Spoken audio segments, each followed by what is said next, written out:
उहे दिलियूं कोई बिल्डर टोड़े नथो सघे। इजाज़ मंगी। कुछ माण्हू अहिड़ा हूंदा आहिनि जिन जो नालो लिखंदे हथनि जा थक लहण लॻंदा आहिनि। जीएम सैयद बि हिकु अहिड़ो नाम आहे। अयाज़ लिखियो आहे, तुंहिंजो नाम बि थां हो जो पीअंदे प्यास वधाए, कीअं को उञ हुजाए। जीएम सैयद उहो नाम आहे, जीएम सैयद उहो थां। जीएम सैयद हिकु नालो न आहे, जीएम सैयद हिकु इनवान आहे। जीएम सैयद केरु हो? इतिहास के अयाज़ जे उन्हनि ॿोलनि पोयां पहाड़नि जा पंध करणा पवंदा त हीउ जे पोड़ो झूर विढ़ंदे थियो वेड़ में, अञा डमरे ॾाढ ते आण न मञे मोर। सोचे ॾिसे दूर ईंदमि आरण ॾींहड़ा। जीएम सैयद कागज़ जहिड़ी काया जहिड़ो बुत हो, पर उन बुत पोयां हिकु जलंदड़ जबल हो। उन करे अयाज़ लिखियो हो ऐं हिन सिर्फ़ गवाही ॾिनी हुई त जीअं ही झोनो खीरथर, ही बि ईअं उस्तर चवंदा आहिनि कहर जहिड़ी मज़बूतीअ खे। जीएम सैयद जो जिस्म त हवा खां हल्को हो। मास्तर खे मालूम हो ऐं सुहेल मेमन सहमत थींदो।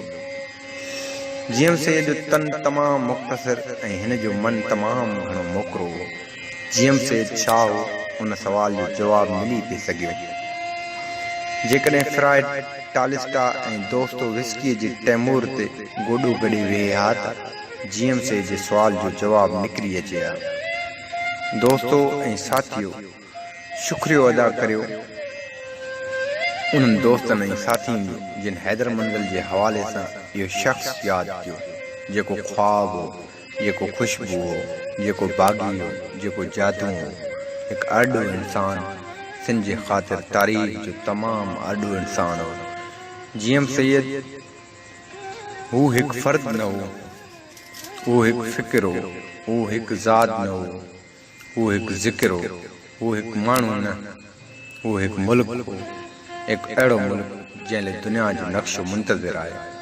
हू शरीर न हो, हू सोच हो, हू सपनो हो, हू इंसानी जिस्म में लिकल दरंदो न हो। हू त हिकु पिरंदो हो, किथां उॾामी आयो नामालूम, किथे उॾामी वियो नामालूम। वरी अयाज़ यादि थो अचे त कंहिं कीअं न सुञातो ॻाते खे, हिन धरतीअ जे मद माते खे। हू केरु हुयो, केॾां हुयो, का भेद भरी हीअ बात हुई। जीएम सैयद जो इहो आख़िरो न आहे जंहिंजो नालो हैदर मंज़िल आहे। साईं जीएम सैयद हिकु आख़िरो न आहे, साईं जीएम सैयद हिकु उॾार आहे। उहा उॾार जेका जीअं ॾिठो आहे मुंहुं में अॼु बि फ़िक्र जे आसमान में पाए ॿारे थी। उहा उॾार जेका पैगाम लतीफ़ में पुकारे थी, जेका सिंधूअ जे साञा में शौर जा ॾिया ॿारे थी। अवां वटि हैदर मंज़िल न आहे, पर अवां वटि उन्हनि किताबनि जा जाम त आहिनि जेके सिकंदर खे कलंदर करे सघनि था।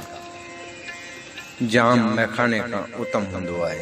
जिथे बि जाम आहिनि उते मैखानो आहे। सिंध जो अज़ीम साकी हैदर मंज़िल जहिड़ी प्रॉपर्टी में न, पर अवां जे दिलि में आहे, जेका हेॾा सूर सण खां पोइ बि सीने में धड़के जी।